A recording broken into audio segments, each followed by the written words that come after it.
প্রিয় বন্ধুগণ, সবাইকে বিদ্যাঞ্জলি মিডিয়ার পক্ষ থেকে শুভেচ্ছা এবং সান্ধ্যকালীন শুভেচ্ছা। আজকের এই সুন্দর শুভ মুহূর্তে আপনাদেরকে প্রীতির আলপনায় কাছে টেনে নিচ্ছি এবং রাঙিয়ে নিচ্ছি মনের দক্ষিণা বাতায়নে আপনাদের প্রিয় সুন্দর হাস্যোজ্জ্বল অনেক স্মৃতি বিজড়িত অনেক অনেক কথাগুলো। অনেক বন্ধুরা আমাকে বিভিন্নভাবে বিভিন্ন সময় সহযোগিতা করেন, কথা দিয়ে, বার্তা দিয়ে, ইনফরমেশন দিয়ে। তাদের সবাইকে আন্তরিক অভিনন্দন ও শুভেচ্ছা আজকে নর্থ আমেরিকার এই সুন্দর সন্ধ্যার প্রাঙ্গণ থেকে। আজকের বিষয়বস্তু হচ্ছে পশ্চিমবঙ্গ। আমার অনেক বন্ধুবান্ধব বলেছেন পশ্চিমবঙ্গের মুখ্যমন্ত্রীকে নিয়ে, মুখ্যমন্ত্রী মমতা ব্যানার্জিকে নিয়ে কথা বলা প্রয়োজন, কথা বলা দরকার। এবং আমি ভাবছিলাম যে এই মুহূর্তে হয়তো ওনাকে নিয়ে কথা বলা প্রয়োজন নেই, কিন্তু গতকালকে একটি বিষয় আমি ওনার বক্তব্য শুনে আমি হতবিহ্বল হয়ে পড়েছে। উনি এমন একজন রাজনীতিক বা এমন একজন নেত্রী, তিনি সর্বশাস্ত্রে বিশারদ এবং সব জায়গাতে তিনি আছেন। কালকে তিনি বলেছেন যে উনি মহাকাশ গবেষণাও জানেন, মহাকাশ নিয়ে ওনার বিস্তর লেখাপড়া আছে এবং মহাকাশ নিয়ে ওনার অনেক অনেক অভিজ্ঞতা রয়েছে। এবং যে কথাটি বলতে গিয়ে তিনি নভোচারী সুনিতা উইলিয়ামসকে তিনি বারবার সুনিতা চাওলা বলেছেন। অর্থাৎ কল্পনা চাওলা নামে আরেক নভোচারী যে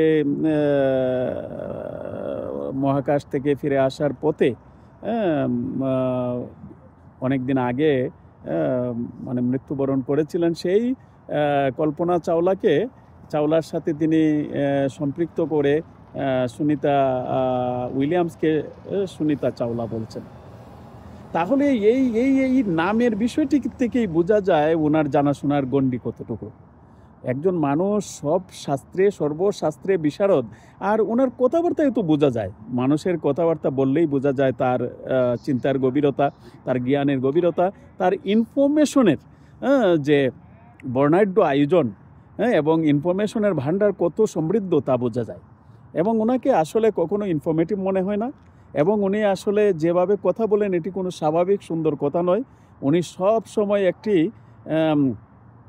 উত্তেজিত হয়ে কথা বলেন, এবং কণ্ঠের মধ্যে কোনো মাধুর্য নেই।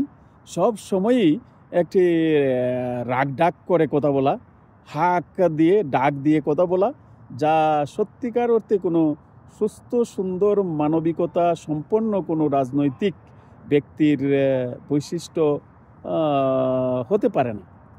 কারণ মানুষ কিন্তু ধ্বংস হয়ে যায় অনেক দিন পর্যন্ত যদি মানুষ ক্ষমতার মধ্যে থাকে, ক্ষমতায় বিচরণ করে, তখন সেই ক্ষমতার মধ্যে থেকে থেকে সব সময় সে নিজেকে মহা বিশারদ, মহা পণ্ডিত, মহা নীতিজ্ঞ, মহা রাজনৈতিক বিশেষজ্ঞ ভাবতে শুরু করেন। এবং পশ্চিমবঙ্গের মুখ্যমন্ত্রী মমতা ব্যানার্জি সেটি আজকে নয়, অনেক দিন আগে থেকেই ভাবতে শুরু করেছেন।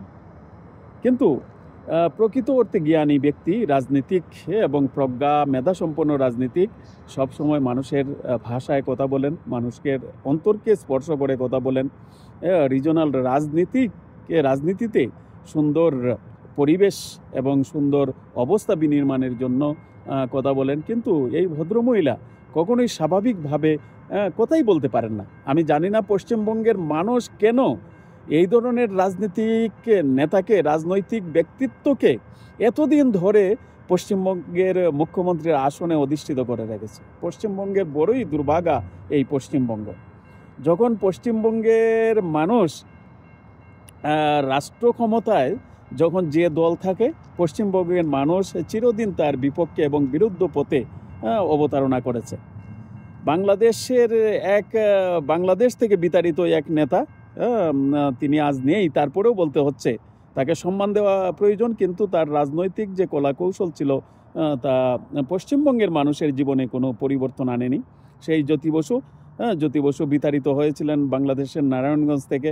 সেখানে গিয়ে তিনি শুরু করলেন সিপিএমের রাজনীতি, এবং ভারত চলছে কংগ্রেসের রাজনীতিতে, আর পশ্চিমবঙ্গ চলছে সেই তলাবিহীন ছেঁড়া ধুতি পাঞ্জাবি পরা, মানে সর্বস্ব বিলিয়ে দেওয়া আর রাজনীতি হ্যাঁ, অর্থাৎ সিপিএমের রাজনীতি, কমিউনিস্টের রাজনীতিতে চলছে পশ্চিমবঙ্গ। সুতরাং পশ্চিমবঙ্গের কখনোই রাজক্ষমতার সাথে অর্থাৎ কেন্দ্রীয় রাজনীতির সাথে তাদের কোনো যোগসূত্র ছিল না, যার ফলে কেন্দ্রীয় রাজনীতি যেভাবে চলেছে, উন্নয়ন হয়েছে অন্যান্য প্রদেশে, কিন্তু পশ্চিমবঙ্গের ভাগ্য আকাশে কোনো পরিবর্তন আসেনি। পশ্চিমবঙ্গের মানুষের জীবন জীবিকায় কোনো পরিবর্তন আসেনি, বরঞ্চ যে পশ্চিমবঙ্গ ব্রিটিশ গভর্নমেন্টের সময়, ব্রিটিশ আমলে একদম ভারতবর্ষের প্রাণবিন্দু, প্রাণকেন্দ্র ছিল, সে সময়ে যে উন্নয়ন হয়েছিল সেই উন্নয়নের ক্ষয়িষ্ণু ধারা এখনো চলছে। সুতরাং পশ্চিমবঙ্গ নিয়ে যে স্বপ্ন দেখা, পশ্চিমবঙ্গকে নিয়ে যে মানুষের মনের মধ্যে নতুন আসর বসানো বা নতুন অধ্যায়ের সূচনা করা, সেটি পশ্চিমবঙ্গের মুখ্যমন্ত্রীর পক্ষে সম্ভব নয়।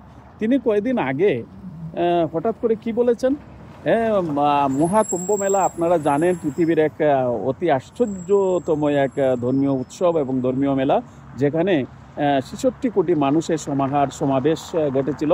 সেই ৬৬ কোটি মানুষের সমাবেশ, যে ধর্মীয় সমাবেশ হয়েছিল, সেই সমাবেশকে পশ্চিমবঙ্গের মুখ্যমন্ত্রী তিনি মৃত্যু কুম্ভ বলে অবজ্ঞা করেছেন, যেখানে ৬৬ কোটি মানুষ সহ বিশ্বের কোটি কোটি মানুষের ভালোবাসা, অনুরাগ, অনুভূতি যেই কুম্ভ মেলার সাথে জড়িয়ে, সেই পশ্চিমবঙ্গের মুখ্যমন্ত্রী আক্ষরিক করতে সেই কুম্ভ মেলাকে তিনি অবজ্ঞা করেছেন, তিরস্কার করেছেন, অসম্মান প্রদর্শন করেছেন।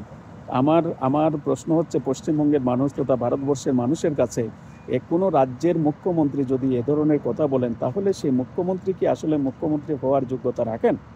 পশ্চিমবঙ্গের মানুষ আগামী 2026 নির্বাচনে অবশ্যই এই কথার, এই অবজ্ঞার, এই মহাকুম্ভ মেলাকে অবজ্ঞার সুরে কথা বলার উপযুক্ত জবাব দিবেন এবং তাকে বুঝিয়ে দিবেন তিনি মানুষের অনুভূতি, সনাতন ধর্মের অনুভূতি, সনাতন ধর্মের ভক্তি, শ্রদ্ধা, ভালোবাসাকে নিয়ে তিনি তিরস্কার করেছেন। সেই তিরস্কারের রেজাল্ট, তিরস্কারের ফলাফল হবে 26 নির্বাচনে। পশ্চিমবঙ্গের মানুষ অবশ্যই মনে রাখবে এবং ভোটের বাক্সে বা ব্যালটে তার উপযুক্ত জবাব তারা দেবেন, সে প্রত্যাশা করি। সেই সাথে দেখেন, পশ্চিমবঙ্গের জীবন জীবিকায় যে কোনো উন্নতি হয়নি, সেই সাথে সামাজিক রীতিনীতি, সামাজিক সম্পর্ক আজ ধুলণ্ঠিত। পশ্চিমবঙ্গে সন্দেশখালির ঘটনা আপনারা জানেন। সম্রাট শাহজাহানের মতো অনেক অসভ্য, অনেক কুচক্রী এবং জঙ্গি নেতার জন্ম দিয়েছেন তিনি, এবং যারা শুধুমাত্র মানুষকে নিপীড়ন, নির্যাতন, মানুষের সাথে হেন জঘন্য কাজ কর্ম নেই তারা করেনি। এবং পশ্চিমবঙ্গের মুখ্যমন্ত্রী একজন নারী হয়েও নারীদের অপমান এবং নারীদের অসম্মান করার জন্য তিনি আক্ষরিক করতে তার গুন্ডা বাহিনীকে লেলিয়ে দিয়েছেন। এবং সন্দেশখালি হচ্ছে এটার প্রকৃষ্ট উদাহরণ, এই ঘটনার প্রকৃষ্ট উদাহরণ। এবং সেই সাথে আপনারা দেখেছেন ডাক্তার অভয়া হত্যাকাণ্ড, আরজি করের। সে ডাক্তার, একটি দেশের, ভারত বাংলাদেশের মতো জায়গায় ডাক্তার একজন সর্বোচ্চ শ্রেণীর মানুষ, এবং এই একজন ডাক্তারের জীবনের নিরাপত্তা যদি এই পর্যায়ে হয়, সেই ডাক্তার অভয়াকে হত্যা করা হলো এবং আজ পর্যন্ত সেই ডাক্তার অভয়া হত্যাকাণ্ডের কোনো সুবিচার, এবং পশ্চিমবঙ্গের মুখ্যমন্ত্রীকে এ বিষয়ে কোনো সুস্পষ্ট সুন্দর কোনো কথা বলতে দেখিনি। দেখেছি আমরা কয়েকদিন আগে সুতন্দ্রা হত্যাকাণ্ড, দেখেছি আরও অনেক মেয়েরা ধর্ষিত হচ্ছে পশ্চিমবঙ্গের আনাচে কানাচে। নারীর নগ্ন দেহ, নারীর মৃতদেহ পড়ে রয়েছে জঙ্গলের মধ্যে। এই হচ্ছে পশ্চিমবঙ্গের আজকে চিত্র। এবং তিনি শুধু বারবার মানুষের অনুভূতিকে নিয়ে খেলছেন, বারবার বলছেন, তার পার্টির দলেরা বলছে লক্ষ্মীর ভাণ্ডার 1000 টাকা দিয়ে পশ্চিমবঙ্গের মানুষকে। পশ্চিমবঙ্গের মানুষ অনেক ক্ষেত্রেই আসলে হচ্ছে খুবই নিম্নবিত্ত শ্রেণীর মানুষের সংখ্যা বেশি, যার ফলশ্রুতিতে তারা এই 1000 টাকাকে অনেক টাকা মনে করে। কিন্তু আপনাদেরকে অনুরোধ, এই 1000 টাকার কাছে বলি হয়ে, বিক্রি হয়ে আর পশ্চিমবঙ্গের ভাগ্যের আকাশে এই মমতা ব্যানার্জির মতো এক রাজনীতিকের যেন অবস্থান না হয়, সেই ব্যবস্থাটি নেবেন। কারণ উনি দীর্ঘদিন ক্ষমতায় থাকার পরে যে মানুষকে যে সম্মান করে কথা বলা, তিনি তা বলে গেছেন। সবসময় তার কথায় অহমিকা এবং অহংকার, যেটি হচ্ছে মানুষের ধ্বংসের এবং পতনের মূল। তার প্রতিটি কথায় শুধু অহংকার, অহমিকা।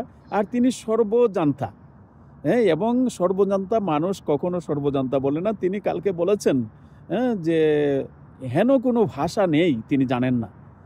হিন্দি, ইংরেজি থেকে শুরু করে, বাংলা থেকে শুরু করে, আসামীয় থেকে শুরু করে ভারতবর্ষের প্রতিটি ভাষায় তিনি বিশারদ। কিন্তু তার কথাবার্তায় কখনোই তাকে আসলে সুস্থ, সুন্দর, সাবলীল, মানুষের মনকে স্পর্শ করে কথা বলা। মমতা নামের প্রতি তিনি কখনোই সুবিচার করেন না। মমতা সব সময়ই অমমতাপূর্ণ আচরণ করেন এবং পশ্চিমবঙ্গের মানুষকে এই বিষয়টি বিবেচনা করতে হবে এবং আগামী ২৬ সালের নির্বাচনে এর উপযুক্ত জবাব পশ্চিমবঙ্গের মানুষকে দিতে হবে। পশ্চিমবঙ্গের মানুষ এবার যদি ভুল করেন, তাহলে দিল্লি যেভাবে চলে এসেছে, ভারতীয় জনতা পার্টি আজ দিল্লির মসনদে বসেছে, দিল্লি প্রদেশেরও মসনদে বসেছেন। এখন দেখবেন দিল্লির উন্নয়নের গতিধারা কোন দিকে অগ্রসর হয়।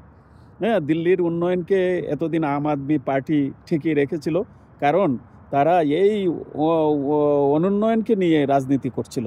কিন্তু যারা সুস্থ সুন্দর রাজনীতি করে, তারা কখনোই আসলে প্রদেশের উন্নয়নকে নিয়ে রাজনীতি করে না। প্রদেশের উন্নয়নকে ত্বরান্বিত করার জন্য কেন্দ্রীয় সরকারকে সহযোগিতা করার প্রয়োজন সেখানে তারা করেনি।